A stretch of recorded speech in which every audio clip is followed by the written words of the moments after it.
Olá, seja bem-vindo ao programa Retratos. Hoje nós recebemos o médico neurologista e professor da PUC Minas, Luiz Roberto, que tem uma história muito peculiar de vida ligada ao seu sobrenome ou à falta dele. Luiz, é um prazer tê-lo aqui no nosso programa Retratos. Eu que agradeço o convite, né? E tomara que a minha história realmente tenha essa importância que vocês estão dando para ela. Certamente terá, e nós vamos confirmar isso com os nossos telespectadores ao longo da nossa conversa. Ok, né? agradeço. Luiz, você já é um homem maduro, já tem 67 anos, né? Sendo mais de 40 deles dedicados à construção de uma trajetória profissional bem-sucedida. Né? Você é médico neurologista, é respeitado pelos seus pares, é admirado pelos seus pacientes, atua também como professor nos cursos de Ciências Biológicas da Pontifícia Universidade Católica de Minas Gerais, né, a PUC Minas, mas para chegar a esse status atual, você teve que vencer inúmeros obstáculos e adversidades ao longo de toda a sua vida, especialmente na sua infância. Uma das primeiras questões com as quais você teve que se defrontar foi justamente o fato de não ter sobrenome, né? Ou seja, o seu nome é somente Luiz Roberto. Aí eu queria saber, a partir de quando você teve consciência dessa situação, que impacto que isso teve na sua vida e como você lidou com essa questão? É uma história até interessante, porque a minha mãe, o sobrenome da família da minha mãe era Fonseca. Certo. E a partir da hora que eu comecei a aprender a escrever, ela me ensinou que o meu nome era Luiz Roberto da Fonseca, e eu assinava Luiz Roberto da Fonseca. Quando eu fui tirar o diploma de grupo, né, o primário, eu recebi o meu diploma com o nome Luiz Roberto. Sem o Luiz Fonseca. Roberto, sem o Fonseca. E eu fui reclamar com a direção que o meu nome estava errado. Então, a diretora foi ríspida comigo, né, e disse, olha, mas você é um aluno tão brilhante, não sabe nem o seu nome? Esse Então, seu usou nome, de ironia. esse seu nome consta no seu registro de nascimento, o seu nome é Luiz Roberto. E aí que eu descobri que eu não tinha Fonseca no nome. Né? Isso tinha sido um acordo do meu avô, porque como eu sou filho natural, o meu avô, naquele tempo chamava-se filho bastardo. O meu avô, ele, através de um amigo dele que trabalhava num cartório, ele me registrou como Luiz Roberto Somente. na esperança de que se meu pai reconhecesse, se eu tivesse feito alguma mudança, isso ficasse mais fácil, mais tranquilo de ser resolvido, sem precisar fazer muita modificação. Então aí eu descobri que o meu nome era só Luiz Roberto. Foi um impacto, até eu tive que reacostumar que o meu nome era só Luiz Roberto. E pegando justamente esse gancho da escola, né?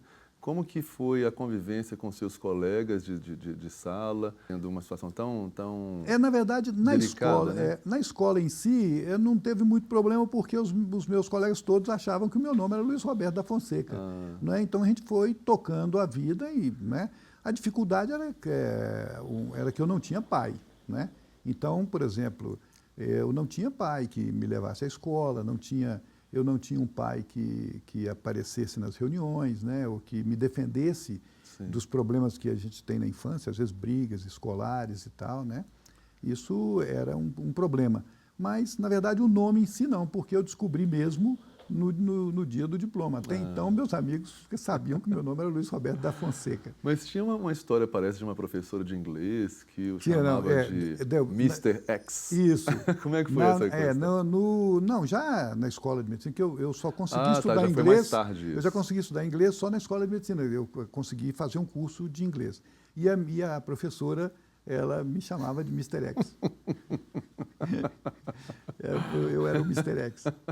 Bom, a gente sabe, né, isso aí é uma coisa inquestionável, né, que a presença dos pais, né, da mãe e do pai ao longo de todo o desenvolvimento da criança traz uma questão de saúde, de tranquilidade, de uma boa autoestima, de uma autoconfiança, enfim. A presença dos pais sempre favorece o desenvolvimento saudável da criança. O senhor já citou que sentia falta da presença do seu pai defendendo nas situações envolvidas com a escola. Isso. Não é? Mas, além disso, essa falta da presença paterna ainda trouxe mais dificuldades no seu desenvolvimento? O senhor tinha, digamos, curiosidade de conhecer o seu pai biológico? Como é que foi essa relação com o pai ausente? Na verdade, eu tinha, né? Toda criança que não conhece o pai tem vontade de conhecer o pai, tem desejo de conhecer o pai. O problema é que as pessoas que conviviam comigo uma coisa muito importante na vida é que as pessoas que conviviam comigo tinham muito amor por mim. Eu fui uma criança muito amada pela minha família, mesmo na família pobre e tudo. Elas também tinham uma certa ressalva com meu pai por essa dificuldade, pelo fato dele não ter reconhecido a paternidade. Então, eles foram incutidos na minha cabeça, né? Então, eu fui sendo treinado, né, para desinteressar do meu pai. E logo eu me desinteressei dele. Logo eu me desinteressei dele. Quando eu era criança, eu costumava brincar, eu morava ali na Sagrada Família, eu costumava brincar na rua no finalzinho da tarde, e às vezes um homem de terno, grandão alto, alcoolizado, ele vinha brincar comigo, ajoelhava no chão, me abraçava, e o meu irmão, que era um irmão um pouco mais velho, chegava, tirava ele de mim e falava assim, não, ele tem medo, não faça isso, ele tem medo, me tirava dele. No futuro, depois, eu fui descobrir que esse homem era meu pai, porque ele morava a 3 quarteirões de lá. Então, eu acredito que ele tenha sofrido muito com isso também. Provavelmente. Né? Você imagina, 67 anos atrás, um homem casado, né, pai de família, teve um filho, né, fora do casamento. Eu acredito. Hoje eu entendo de uma certa forma, embora não compreenda, eu entendo que a dificuldade que ele deve ter tido. E ele às vezes vinha brincar comigo, tentar brincar comigo, mas ele sempre fazia isso quando ele estava meio alcoolizado, isso umas 2 ou 3 vezes. Isso me deu um certo medo e meu irmão me defendia. Eu acho que meu irmão sabia que ele era meu pai. E além dessa questão da ausência paterna, o senhor teve ainda um outro obstáculo grande na vida, uma outra adversidade muito grande, que foi justamente a poliomielite, né? Ou seja, a paralisia infantil. Não é? A gente sabe que a poliomielite é hoje uma doença erradicada no Brasil desde os anos 90, a partir daquelas campanhas sistemáticas, né, de vacinação em todo o Brasil. Isso. Mas, no final dos anos 40, a realidade era outra, né? E ela cometia muitas crianças ainda. Então, o senhor, inclusive, teve dificuldades nessa relação, até com a movimentação, né, com o deslocamento e tudo. Aí eu queria saber, a partir de quando o senhor teve a paralisia, né, infantil e como que isso afetou o seu desenvolvimento e a sua relação com as pessoas? Eu tive pólio com 6 meses de idade. Então, 6 meses? 6 meses de idade. Então eu não me conheço sem pólio. Quer dizer, eu não... Né, eu aprendi a andar, eu comecei a andar depois dos 4 anos de idade. Né?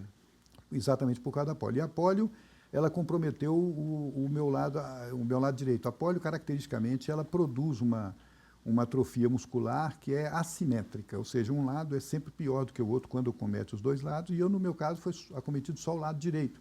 Então, eu tenho a perna direita muito ruim e o braço direito também muito ruim. Né? Quando eu fui operado para corrigir o defeito físico, porque a minha perna esquerda cresceu muito rápido em comparação com a direita, o tratamento da época era impedir o crescimento da perna boa. Então, o que encurtou minha perna. Então, eu tenho uma envergadura, por exemplo, de um homem de 1,80 m, mas eu tenho 1,62 m de altura. Na verdade, porque foi feita uma cirurgia que impediu o crescimento da outra perna, que foi muito bom para mim, porque impediu o disparate, né, das 2 pernas. Então, isso dificultou muito. Foi realmente uma dificuldade grande, né? Para a criança ter um defeito físico é muito grande, e a escola, talvez mais do que o meu nome, o problema maior que eu tinha era com a pólio, porque eu sofria muitas brincadeiras. Hoje a gente diria que é bullying, né? Que eu sofria bullying sem saber que era bullying. Mas eram brincadeiras, né? Os meninos costumavam brincar, aleijadinho, né? Cuidado do aleijadinho, cuidado com o aleijadinho, né? E tal. E o senhor, inclusive, foi para a escola já mais tarde, né? Fui. Porque o senhor não conseguia fazer justamente essa caminhada, né, da sua casa até a escola. Isso. Eu entrei na escola na idade normal, com 7 anos. Mas com 6 meses, 7 meses, estava muito difícil para eu ir à escola, porque era muito longe. Então, eu tive que abandonar a escola. por causa disso. E eu fiquei mais ou menos 3 anos sem ir à escola por causa dessa dificuldade, até que houve uma mudança. Voluntariamente, eu insisti com a minha mãe que eu tinha que ir mesmo sendo longe. Então, era muito longe. A gente morava num bairro chamado Caetano Furquim, e eu estudava na escola. Eu estudei uma boa parte do meu primário ali em frente à escola técnica. Então, eu ia todo aquele pedaço a pé. Lá no Jardim América? No Jardim América. Então, eu ia todo esse pedaço a pé, entendeu? Então, era uma dificuldade grande, mas eu tive que fazer isso, né? Então, a sua determinação em ir à escola é que acabou vencendo essas dificuldades todas. Vencendo essas dificuldades. E o senhor acabou se formando. Acabei tirando o diploma de grupo, né? Embora um pouco mais tarde, foi já aos 14 anos, anos, parece? eu tirei diploma com 14 anos. E na verdade,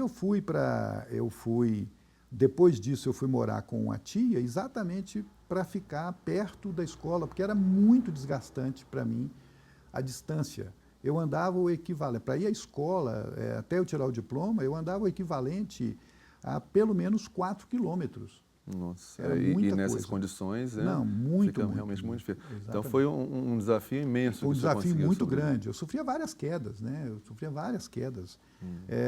Eu costumo dizer que eu tenho doutorado em quedas, né? Porque eu tive várias quedas. Que maravilha. Nós vamos interromper brevemente a nossa conversa, mas para um intervalo, mas logo nós voltamos, continuando com essa conversa com o Luiz Roberto. É uma conversa muito emocionante, cheia de exemplos de superação. Não saiam daí, a gente volta já para aprender um pouco mais com esse exemplo de vida.